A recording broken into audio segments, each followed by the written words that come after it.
What's up, guys? Welcome back to another episode of Behind the Facade. I'm your host, Gavin J. Gallagher, and on this podcast, I explore the mental and emotional game often playing out subconsciously, both in your mind and the mind of everyone else in the real estate or property investment market. The key to success in this game is to master your mindset and behavior, to take control of your thoughts, your emotions, and most importantly, your ego. Welcome to the show.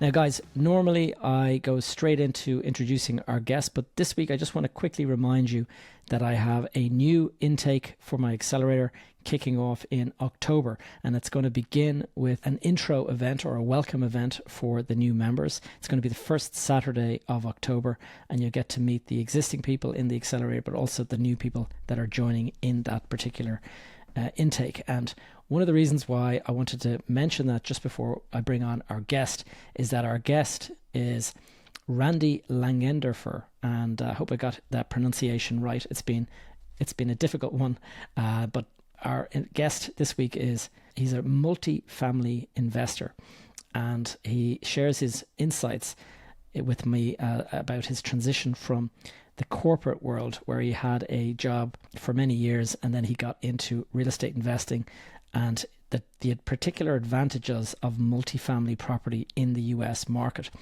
and the way you can actually raise non-recourse debt in the US using it. And so we go into a lot of discussion around how to syndicate and how to build relationships with investors.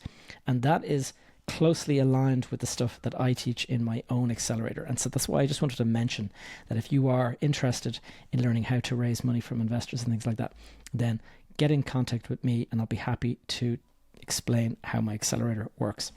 So guys, without further ado, my conversation with Randy Langenderfer. Randy, welcome to the podcast. Gavin, thanks so much. It's a pleasure to be here in your global audience. Just excited. Thank you, Randy. For our global audience, you're based in Texas, I believe. Houston, Texas, to be specific, yes.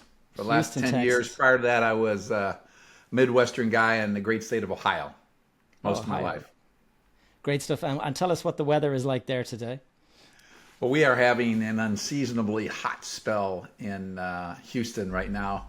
The last week and the foreseeable week, I have had heat advisories every day. We're right around triple digits with the feels like index around 110 to 115. So wow. Thank goodness for air conditioning is all I can say. The complete opposite to what we're experiencing here in Dublin, I can tell you. So tell us, Randy. Well, we don't even have the blue skies, unfortunately. We have had a couple of nice days, but definitely not today. So Randy, tell us, I've done a little bit of research into you, and you specialize in multifamily and things like that. But why don't we go back and turn back the clock to your early career? I always like to give a bit of context to our audience so they can kind of understand you, how you came into the real estate sector in the first instance.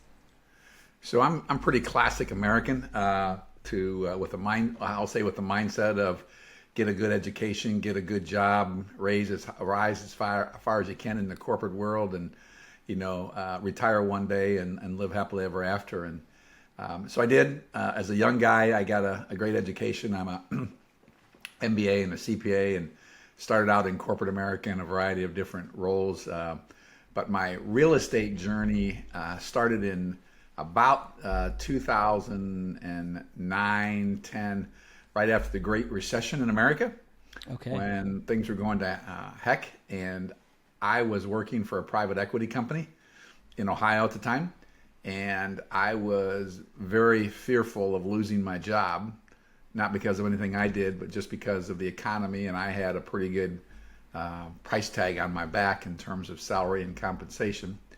And so it was at that time, Gavin, that I just really had an aha moment that I really need to find a different income.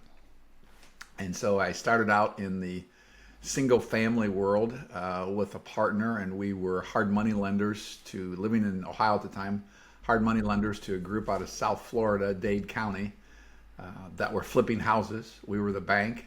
We lent them money. They made the rehabs. We shared in the proceeds. And then about 2011, 12, I ended up moving to Houston, Texas for business reasons. The private equity gig, I did not get laid off, but I needed to find that was winding down, and so I found another job here in Houston, Texas. Came to Houston, and I was just enthralled. It's the fourth largest city in the U.S. Thought real estate was just going to be my ticket in a place like Houston versus Cleveland, Ohio. Spent some time getting to know the market, did a couple of flips, but I went to a local seminar here about multifamily. I didn't know anything about it. And I really just fell in love with it, Gavin. I mean, it was the second aha moment for me was when I realized I could buy multi-million-dollar assets on non-recourse debt, meaning that I wasn't responsible if the very worst were to happen. Flash forward to today, I've been a general partner in about, I think it's 1,500 doors, and I still invest in other people's deals, so I'm a limited partner and probably another 3,000 doors. So I'm pretty committed to the multifamily space, and that's probably a long-winded intro, but. No, it's great. It sets it up nicely for some follow-up questions that I mean, for the people that are listening that, can you just give us, I mean, it's kind of obvious, I know, but to transition from single family to multifamily, you mentioned that you attended that seminar about multifamily and that you had that aha moment. What was it about multifamily that was so much an aha moment for you? Yeah, so when I came to Houston, as I said, I mean, a huge market compared to where I was at, just huge. And the one thing I said is my wife hadn't come down yet with my family, so I was down here by myself. So every night I went to different various real estate meetup groups, and I got to know local Houston a little bit. And for instance, at the time there were no less than 13 different real estate investment groups in Houston. There was one in northeastern Ohio. Just shows you magnitude. Wow. So I got to know the local market. What interested me the most about multifamily was I had found that coming to a new market, it was difficult to rebuild the relationships that I had with partners, contractors. I was really unsure of the market. Texas is a private state, so it's difficult to get comps on single families. Ohio is an open state where anybody can find out what you paid for the house. Okay. That was one obstacle. So I was very unsure about the market. I did end up partnering with some people and doing some flips in Houston, but the biggest thing was just leverage. So you very difficult to scale a single family portfolio and get 100 units or 100 doors, 50 even, with the back house operations you'd have to build. So to support it for the maintenance and the leasing, et cetera, et cetera. Whereas we say in a multifamily, if you have a one unit vacancy out of 100, you have 1%. In a single family, if you have one rent house that's empty out of 100, you have that unit 100% vacancy. So I fairly astute. So it was economies of scale, easier to scale up quicker. And the concept of non-recourse debt there's nothing like it in America. I mean, enticing. Even if you buy retail shopping malls or warehouses or whatever, it's still recourse debt. And why is it non-recourse in the case of multifamily? The only, I'd have to ask someone brighter than I about our illustrious government, but what I hear is that different than that is the U.S. government wants to support housing, and so they are for that reason, and because a large property can stand by itself, the asset is protected. In other words, as long as it doesn't fall apart or burn down, it's still going to be there and make money. So, but the primary reason I'm told is because the government wants to support housing in America. Yeah, it makes sense. But it's funny. That's a detail that I wasn't aware of. So I can see the attraction is you can scale pretty quickly, and there's no recourse back to you.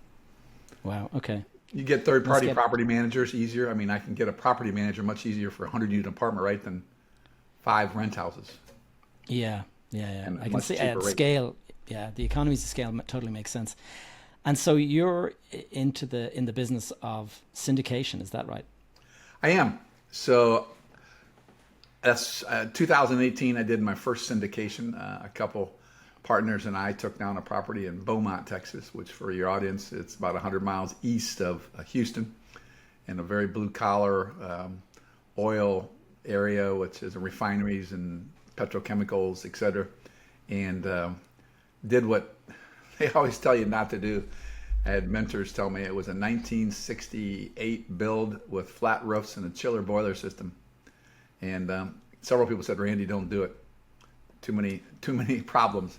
And they were right. We had, oh my gosh, stories, a fire, cold spells, chiller out, boiler out, but able to turn it around 2 years later and sold it and doubled the investors' money. So I was now in love with the asset class, and I'm off to the races.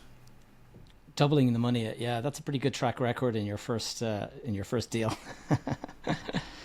And what was it that you were able to do to double the money? Was it just that the market had lifted to that level, or was it that you had a special sauce, secret sauce? I'd like to say it's something I did was really smart, and I was the mastermind behind it. But the reality is, Gavin, is the previous owner had owned it for 25 years and was just fat, dumb, and happy. They hadn't raised rents in a while. They had a property manager who lived on site and raised her family there, and made friends with the tenants versus keeping it professional in business. Yeah. We were able to make improvements to the property, but raise rent significantly as the driver that we're able to double the money. Yeah. Well, so it was what you guys did. Well, yeah, it was. I only wish I could find 5 of those properties today, but they're pretty difficult. So.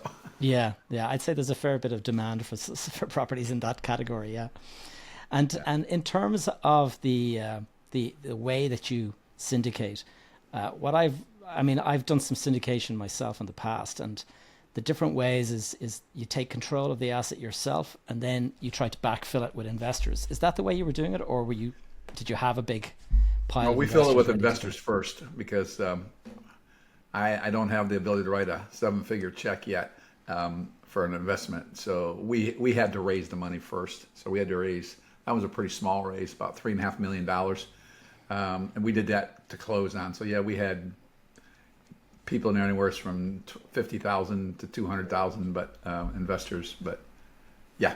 And do you take on any debt with the banks, or is it all cash? No, it was a 75% leveraged property with the bank. So yeah, the bank, we still took primary source of borrowing was a bank, and filled with the equity to buy it was the limited partners via the syndication.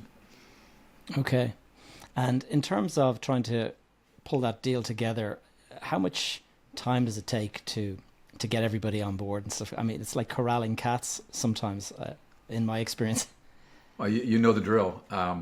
Yes, especially the first one. That was our first one. So it was like, I know you, Randy, but really, you're a corporate executive guy. You're going to do real estate now. So I remember having one dear friend who's high net worth, very wealthy, and he kind of just gave me some money, go away, And when we were able to return it, then he became a believer, and he's invested in everything I've done since then. So there's definitely, but that's just persistence, mindset, stick-to-itiveness. Everybody, nice guy, Randy, but get a track record and then come back and talk to me, or So I heard everything, and that's the other reason to have partners. So I didn't have to raise the $3.5 million myself. I had partners that were also raising money. Okay. So ARK Invest is a couple of you guys together. Yeah. Okay.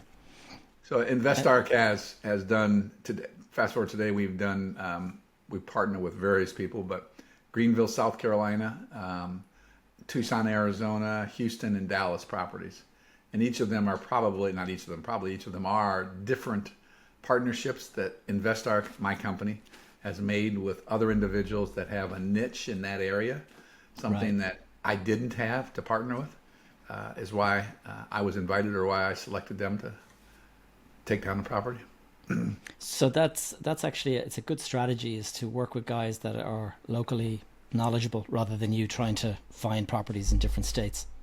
Yeah, and since I live in Houston, and pre-COVID, back in 2019, 2020, I made several exploratory trips to Phoenix. I really liked the Phoenix market.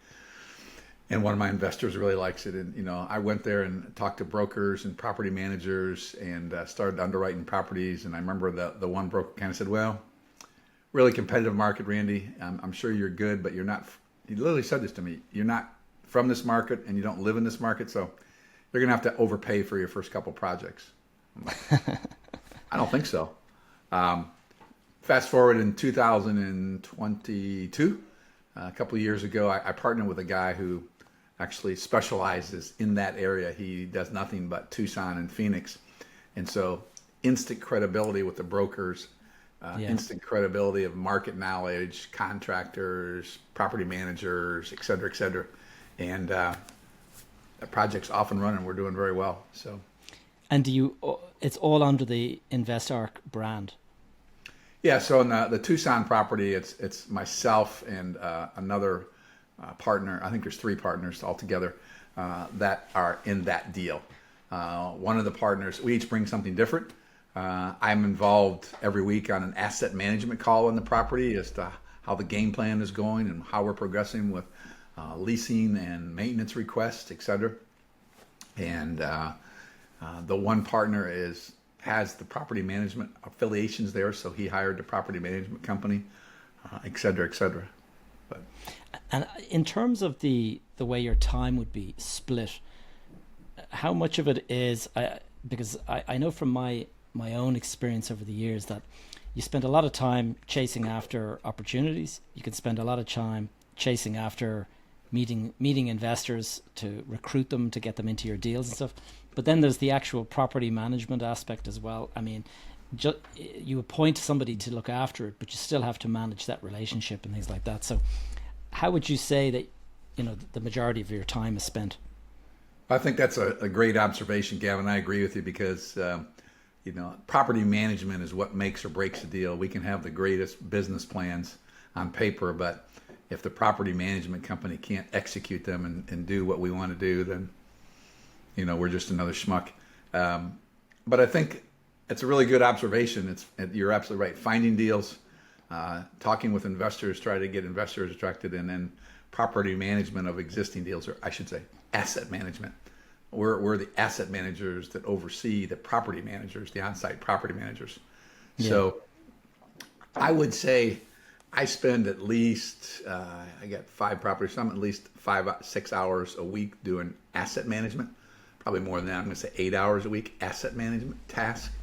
And I guess I should know that difference breakdown between reviewing deals and investor relations. Right now, I've been spending the majority of my time is on social media and trying to build relationships with investors because, as you know, there's a long pipeline there to get somebody to write a check. Seldom, I mean, it has happened, but seldom do you just throw out a deal and somebody invests for the first time. If they're smart, they want to get to know you and understand you. So there's the building rapport, trust, likability, all that, and checking the chemistry. That's all part of the game. And when you start to get a few investors, and you get I'm sure you've seen too, many repeat investors. So those are good, but then you're trying to build these new relationships with new investors. They're very time consuming. Very time consuming. And the other thing that I found difficult is that not all investors want to go into the same deals. Some will have a different time horizon. Some will have a different risk tolerance and stuff. And if you're putting a deal together and you're like, oh, this is perfect for John and Harry, but then Frank over here starts feeling like, well, why am I in that deal too? It looks like a good one. And you're kind of trying to manage all these kind of different sort of decisions. And you're absolutely right. And then you got, the one I love is people that, I'll talk and want to do it, and you bring them a deal, and all of a sudden, well, I just bought a car, I got a kid going to college, or all of a sudden their disposable cash isn't available. And I understand that as well. So, as you know, it becomes a numbers game. You got to have 100 to get 5 or 10 to invest, and that's the nature of the business. That's okay. Yeah, once you go in with your eyes open, you're well aware. It's I've had some real disappointing moments where people commit it verbally, and then when you send them the documentation 2 weeks later, you get the phone call. Oh yeah, something's come up, and it's frustrating as hell. And the other one is I get some young investors the first time, and I understand their apprehension, and the one I think I probably spent 2 hours on various phone calls with them, and then they just decided not to invest, and I'm like, yeah, that's painful. And tell, in terms of the challenges, like setting up InvestArc, I called it ARC Invest earlier on because there's a company that I'm thinking of, ARC Invest, but InvestArc, when you set the company up, was it just yourself on your own? Yeah, and it still pretty is. I'm a boutique guy. I have virtual employees. I do not have any. I tell Staff. people I did the big teams in corporate America and have those people problems. I really like having virtual assistants that I can find another one tomorrow if I get angry or something. But so InvestArc is a small boutique private equity company. I'm the leader of it. We have a couple virtual employees, and then relationships with other partners in those various markets. Okay, I get you. And that's the beautiful thing I like about real estate too, is that you can do it that way. I mean, if I want to develop a large, fully integrated company with property management and construction and deal chasing, I can do it.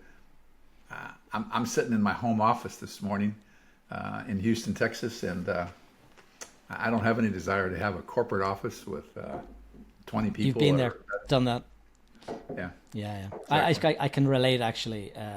I've built up the big office, and then every person you hire becomes a bit of a headache. It's like their problems become your problems, and it kind of, that grows with scale. And initially when you're a young, impressionable guy, that looks like the path. That's the impression. It's kind of, it's going to be great when I have this big company and all these people kind of working for me. And then what the reality is like, God, there's so many headaches. I don't need this.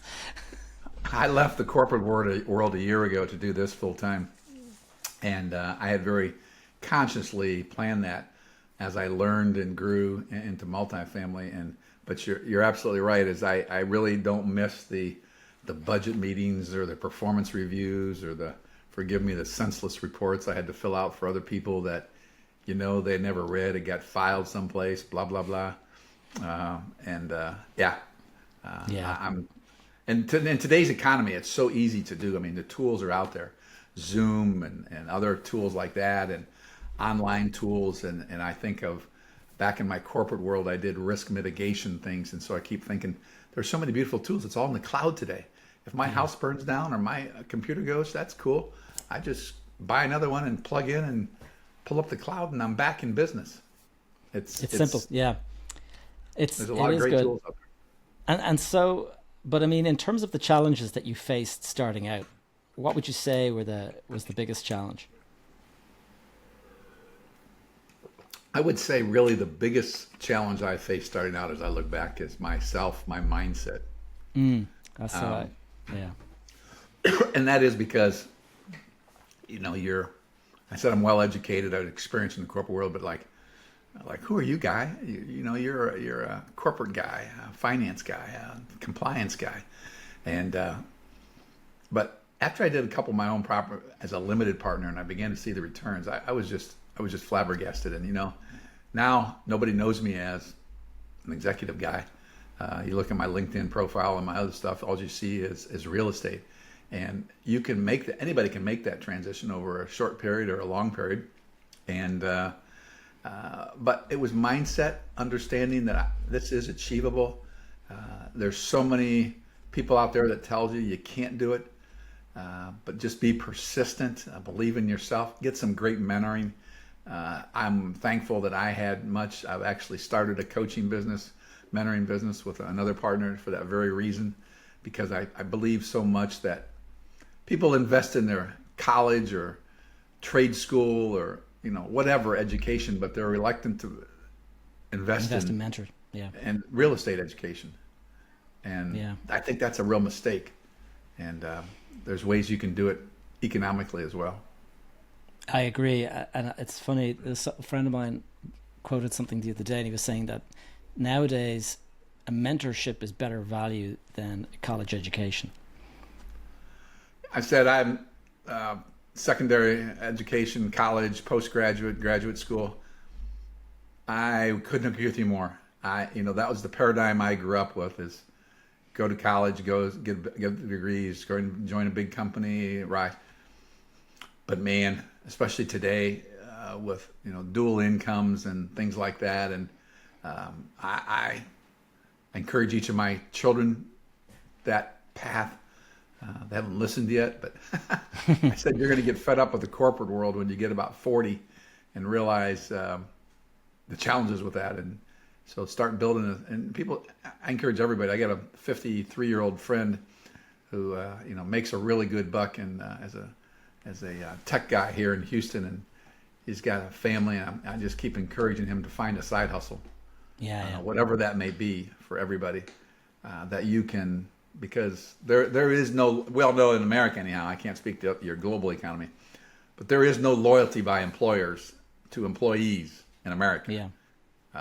It goes for the goes for wherever in the world you are, and it's very current actually, because one of my wife's friends came over to dinner on Friday night, and she's telling my wife the news that she had just been given notice that she's being laid off after 4 or 5 years working with one of the tech companies. And I was asking, what did they give a reason? Like, surely, because I know this company, it's a big growing company, so it seems unusual that they're laying people off. And it was because she was being replaced by artificial intelligence, that they had the ability to do that job now through AI, and there was no need for the team that she worked on. Oh, wow. Yeah. My daughter lives in Seattle, and she has worked for several tech companies as an instructional designer, but she has been really down on tech for that very reason, because one, they ramp up and ramp down so quickly without a lot of foresight. It is kind of sad. If you want to know about ramping up and ramping down without foresight, Dublin is an international hub for all the tech companies in the world. And Facebook, or Meta as they're called, Meta are here, LinkedIn are here, Oracle, Google, you name it, they all have headquarters here. And I can tell you that Meta took 350,000 square foot office building, and they started planning a fit out to kind of put in hundreds and hundreds of staff. And then just like that, they changed their mind. This is when they started laying people off. Remember, they did the big headcount reduction. And that office, it's about 35 million a year in rent, and it's sitting there completely empty, not even fitted out, just sitting there fallow at the moment. And they won't rent it. They won't rent it. They're trying to find somebody to go into it, but they won't rent it to a competitor. And the only people that are capable of taking that much space are competitors, So it's sitting there. And the fit out on that alone would have been something in the region of like 70 million. And they stopped the project before it started. And as a result of that project going bust or stopping, one of the big contractors that do fit outs for all these companies, they went bust within a couple of days of the announcement. So it just shows you, like, that is, sign a lease. It takes like 2 years for these leases to get agreed and stuff. And so they're working on this, sign it, and then, stop everything. We're not going to do anything with that building now. Just like that. To be able to take a $35 million a year hit. Yeah. Shows that. Yeah. Isn't Dublin also very well known for data centers as well? Well, it's funny you say that, because we've been talking about that. We've actually got a lot of data centers, primarily as a result of all of the tech companies that are based here. They all want to have local data centers, but we're having a real constraint now with power supply, and I understand that's also a problem in the US, that the amount of artificial intelligence that's going to be draining the power supply, that there's not enough power stations to keep it all going. And it's the same here in Ireland. So there's actually now a moratorium in the Dublin area on data centers, because they're taking more power than the housing system can tolerate. And to prevent rolling blackouts for the population, they're having to stop people using the data center. Yeah. That's I know that's one of the reasons I thought initially go to Dublin. Tax consequences in Dublin was very favorable too for U.S. companies. Yes. But sorry to hear that. That constrains growth, and that constrains a lot of things. But yeah, and that is that way in America in different cities too. They have those challenges. with that. I heard actually that the former CEO of Google, he was just doing a talk, I think with Stanford or somebody like that, or Berkeley, and he said that there is going to be the US is facing the very same problem, and his suggestion was that we should get very, very pally with Canada, because they have a lot of hydropower, and that's how we're going to basically feed all of the power into the AI systems that need to grow. And he was saying that the other alternative is to go and work with the Arabs in the Middle East and stuff, because they obviously have a lot of oil. But he said that the problem is that they're not going to agree to the I suppose the defense to the kind of the defense contracts and stuff that they require. Okay. Because it could be the kind of highest bidder stuff, and all this AI is becoming kind of like a national security thing. Uh-huh. So interesting. Well, that is crazy, and living here in Houston, where we haven't had rolling blackouts yet, but we have an unstable grid. Texas has their own grid that is stupid, but anyhow, one person's view. So, well, we went a little bit off topic there. Let's turn it back to the property and real estate business. In terms of the best advice that you've gotten in, like, when you started out in your corporate career, I'm sure you got lots of advice. Has any of that translated into the real estate space? Oh, I think it has immensely. So I'm a MBA, CPA, and I'm a detailed guy. Didn't work in finance. I worked in corporate compliance areas. But so I think that transition is, I have a very analytical mind the way I work. You look at, there's a lot of engineers in this space, a lot of computer people that are very detailed oriented. I think that's advantageous for me to transition to this. I think I have some scars on me over the years, so I'm less willing to believe every pro forma I see that's going to have 500% growth or whatever in 2 weeks or whatever. So I'm a professional skeptic, but I think the other side of that is there's a lot of people starting out in the real estate space that just want to go it alone and do it alone. But I think that corporate world teaches me is the necessity for teams and partnering with people. And we say that this is definitely a team sport, multifamily, because you need to raise one of the last deals I did, we raised $35 million. There's no way I can do that. So you have to have partners to take down the deals. They're just more and more zeros behind them. But I think that analytical mindset helps me challenge the underwriting assumptions in a lot of the deals I look at, and understand their experience. I said maybe I'm jaded just because I'm older with some more experiences, but I see so many, I'll say, younger people just taking a pro forma for what it is, and cool, we're gonna make 500%. Yeah, you got to be a bit skeptical. Maybe you will, maybe you won't. But yeah, no, it's so true. And in terms of you were mentioning your analytical mind, and that's a benefit to you. Is there any habits or behaviors or mindsets that you've taken with you from corporate that aren't serving you, that are kind of holding you back a little bit?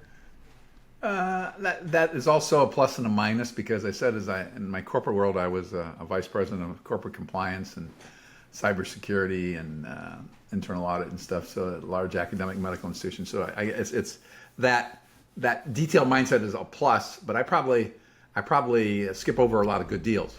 But I'm willing to okay with that. I always say that no deal is better than a bad deal, and so I'm very selective of what I look at. But I think I don't know, the negative I bring from the corporate world. The positive is the mindset. I would say maybe not negative, but just overthinking things sometimes, too analytical. And also, it's funny you say that, because one of the things that I've often thought about is that in the real estate space, there are kind of two extremes. There's the gambler on one side, and there's the analyst on the other. And there's those are the two spectrums, one or the other. And some people that skew to the gambler side of things, they, in a rising market, they do very well because they jump into every deal because they don't overanalyze.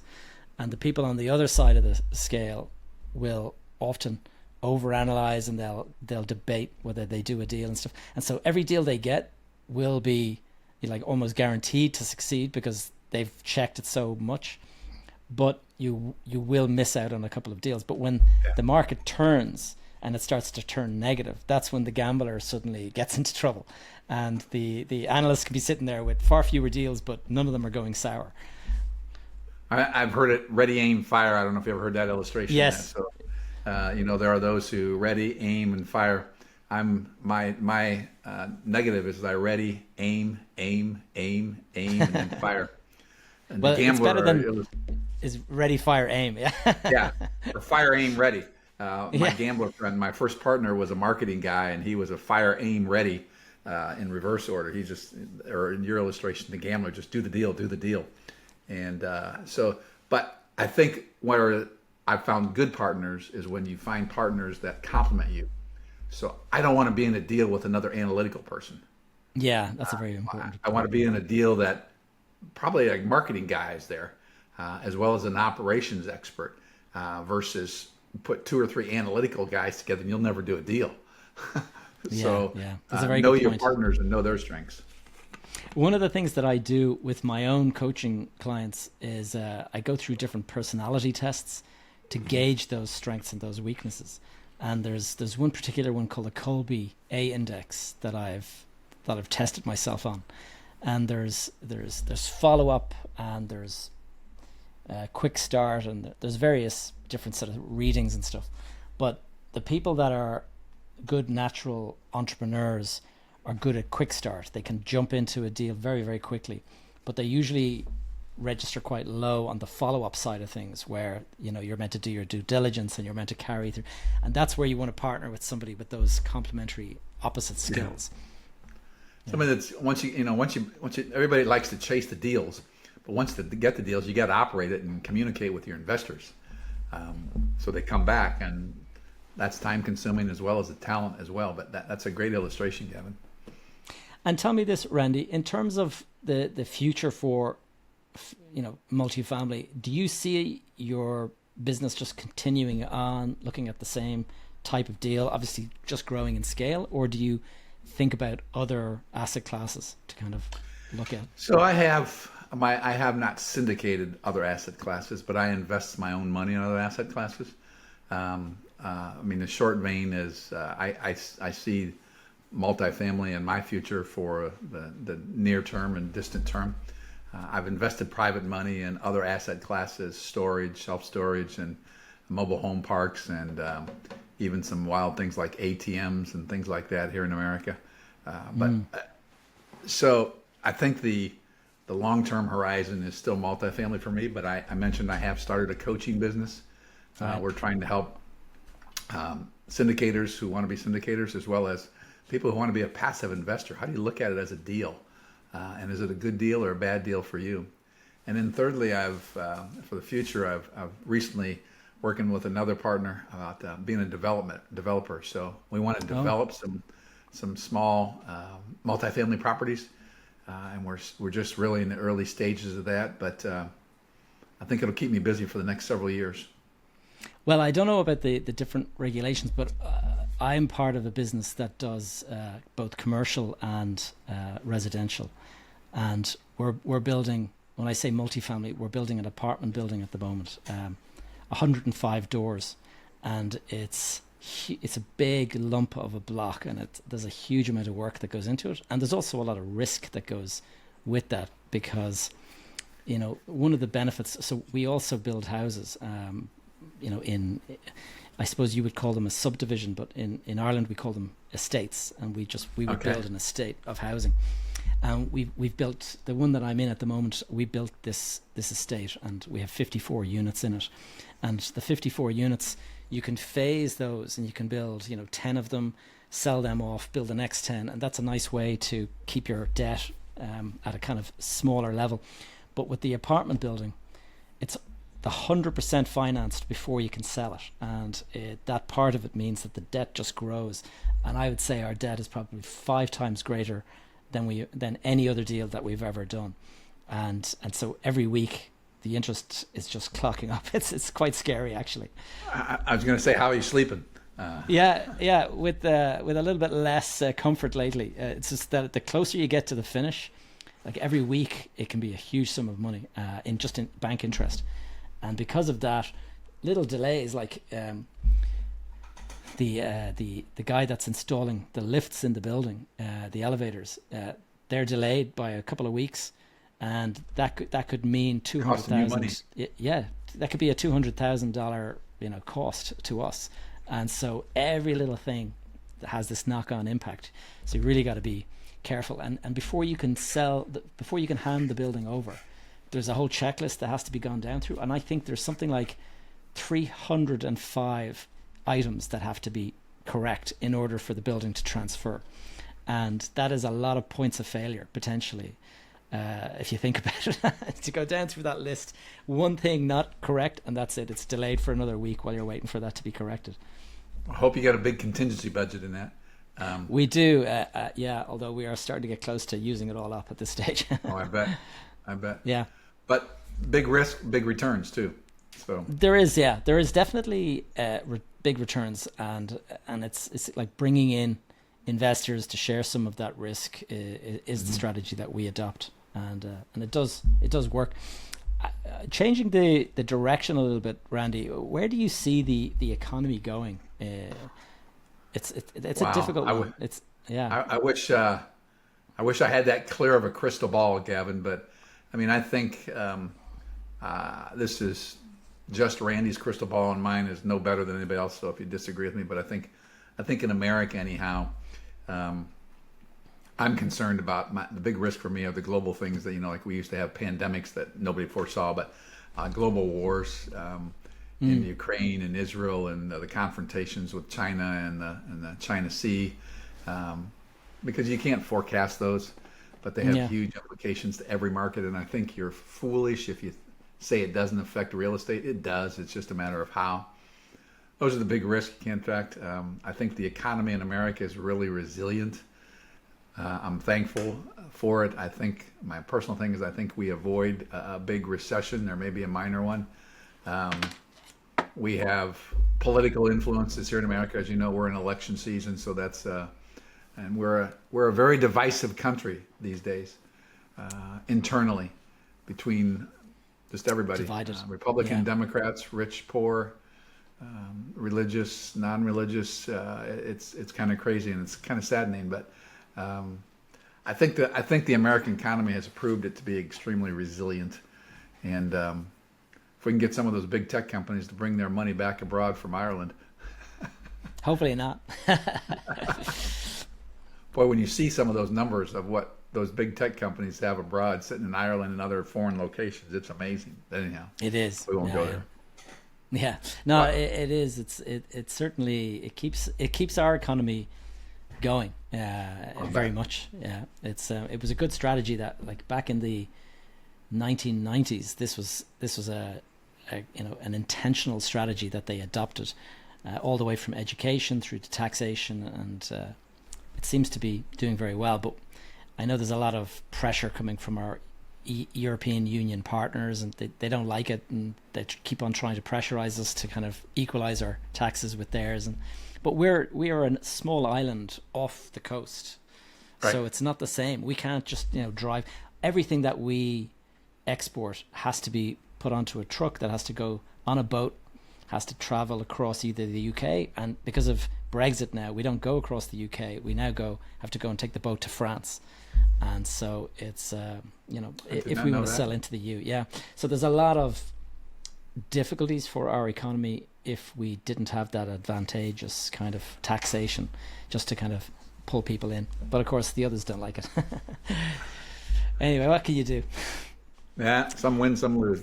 Anyhow, yeah. I still am committed to the real estate class. I think I just like it because I say in the multifamily, everybody needs a place to live, versus I don't always need the latest iPhone or a retail strip center or an office building or something like that.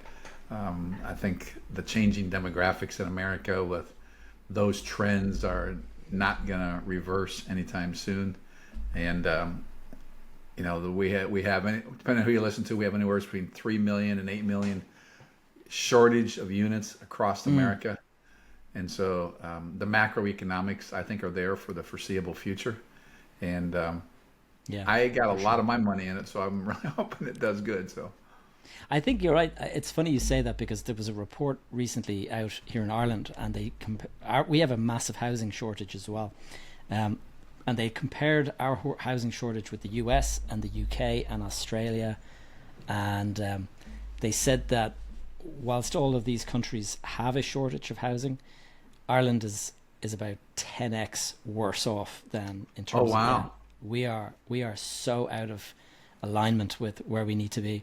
We are a very small country, and so we don't have a great capacity, and we're building 35,000 units a year, and we have a need for they reckon that there's a shortage of currently of about 200,000 units, and because we're only building 35 a year, we're at least 7 years of. But that continues to grow because the population continues to expand. So they reckon that for us to just meet equilibrium, we would need 85,000 a year, just to stabilize where we're at. So we're at about a third of where we need to be. And do you run out of land to build those in Ireland? A small. We got a lot of land. It's okay. Now the thing is it all zoned and is it serviced is obviously one of the questions, because the electrical power doesn't go everywhere, and the water doesn't go everywhere, and the sewage systems don't go everywhere. So there is obviously serviced land, and then zoned land is part of the problem. But it is a major issue. Randy, I wanted to ask you, I noticed, I checked your website, and I see you have on your advisory board, one of our former guests, Rod Cleef. And we had Rod on telling us about how he lost 50 million in 2008. It was a very interesting conversation. Do you have other advisors, or is Rod? Well, he's the biggest one out there for name brand. And Rod's, I've been in several mentorship groups, Lifestyles here in Houston, and Brad Sumrock and Rod Khalif, and I liked Rod the best. And yeah, because he's got some of those war stories, and it's very genuine when he says he lost 50 million. He did, and he came back too. He came back, which most people would have just cut their losses and go found another job. But I have several networks of individuals that are less prominent than Rod. Yes, we have a mini mastermind, 3 guys across the country, one in the East Coast, one in the West Coast, and me in Houston. We talk frequently. We have a formal session once a month, and frequently in between. I attend a lot of different still meetups and listen to podcasts. And one of the advantages of being in the industry for 10 years is I know I've had acquaintance with a lot of people, and I can pick up the phone and call people in Phoenix or Greenville, South Carolina, or Dallas, and ask about things. So like anyone though, I'm sure you can relate. A lot of people build into my professional life in corporate America and real estate. And so I'm sure that's why you kind of do the podcast and why I do the educational mentoring program. I want to give back and help others that are following us. I say I can't guarantee anything, but I'll guarantee you won't make the same mistakes I made. So I can. That goes for me too. Yeah, I went through something similar to Rod back in 2008, and a big crash. And part of my reasoning for creating this podcast was to share those war stories and to try to help educate people on how to avoid that kind of. Don't step on those same landmines that I stepped on, because it's extremely painful. And and if for investors out there, if somebody tells you they don't have any stories, I really challenge that. Yeah. They haven't been in business long enough, if that's the case. Yeah. It's very true. And actually, another guest that we had on recently, you mentioned that you've invested in self-storage, and I had a guy called Jacob Vanderslice on just a couple of weeks ago, and he's in self-storage. That was very interesting. I had no idea that was an asset class at all. In Houston, we have, and across America, we have all these big homes, and we just rent a shelter and store junk in it. And it's an interesting phenomenon, but it's so true. What do they say? Divorce, death are some of the biggest drivers of that industry. And grandma not wanting to get rid of her couch that nobody's ever going to use again, but so buy a locker and put it in there, and it's I know. And the funny thing is, because I can relate, because I had furniture. When I moved abroad back in 2008, and I decided to take a couple of years working abroad. I put my stuff in a storage locker, and I put it in the storage locker because this was, the furniture was valuable. I had spent a lot of money on this furniture, and I spent more on storage fees than the damn furniture. I'd say I spent twice as much as the furniture is worth just trying to store it. And then when you come back and you look at it, you go, this is old and it's like out of date. It's not fashionable anymore. You just end up dumping it in a waste dump or something, and going to a landfill. Yeah, exactly. But it's everywhere, and it's a natural growth. And then, like you said, and those things rent, and man, I mean, they don't have unit turns like multifamily does. They go in and just clean it out and maybe hose it down and rent it again. And so it's so interesting. I'm conscious of time, Randy. Just a couple of final questions.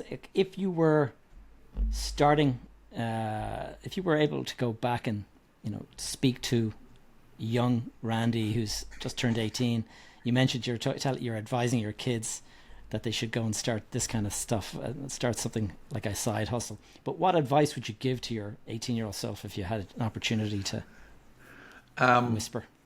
It's a great question, one I'm kind of asked several times, but I think a couple of them I would say: education, invest in yourself, get educated on, if you like multifamily, or if you like whatever, if you like real estate, I should say, or maybe you like Bitcoin or whatever you want to chase. Educate yourself, and don't just jump in. So education, persistence. I think that's one of the qualities I would say I possess, is I'm just too stubborn to give up. So persistence, and take action. That's the one Rod has impressed upon me, is take action. Ready, aim, fire, but you got to pull the trigger. So yeah, don't analyze it to death. Don't analyze it to death. I think those would be three things that I would summarize in. Yeah, that's good advice. And Randy, if somebody wanted to learn more about your business and reach out to you, connect, how would the best, or talk to you about your mentoring, how would they do that? There's a couple ways, Gavin. First, let me just say it's really been a pleasure to be on your show. I'm on the social medias, LinkedIn, Facebook. You can connect with me there. Also, I have, for my syndication business, invest-ark.com, invest-ark.com. There's a contact me page on there. Our mentoring program is called Multifamily Maestros, all one word, multifamilymaestros.com. Love to chat with you there if you want to be a syndicator, or if you're just trying to figure out how to be a passive investor in a syndication. There's a contact me page on there. Just invest in yourself, I guess, is what I'm going to encourage your audience as a closing comment. Take the long view. I think it's good advice, Randy. Certainly the only thing that I have really done that's significant has always been following some sort of, either having somebody in my corner advising me, just giving me, pointing you in the right direction, steering you away from some of the minefields. If nothing else, you need to be able to pick up the phone and call somebody, and not wait for the next mega session or whatever, but on a detailed basis, or to look at deals with you. So yeah. Brilliant. All right, Randy, I really appreciate your time, and wishing you all the best, and best of luck with your endeavors. Gavin, thanks again. It's been a real pleasure, and I hope you have a great day. All right, guys, I hope you found that conversation with Randy to be interesting and insightful. I hope you took some good takeaways on how important mindset is in the process, and just some of the benefits to multifamily investing if you happen to be looking at the US market. I do think that the American economy is pretty resilient, but it's interesting to hear the different commentary out there at the moment. There's a few people that think that there's potential trouble on the horizon. So we shall see. I was talking about it with my Accelerator clients this evening, and that is something that, just once again, remember, my Accelerator is kicking off brand new intake in October, and I'll be delighted to discuss with you if it sounds like the right fit for you. So Guys, thank you for tuning into another episode of Behind the Facade.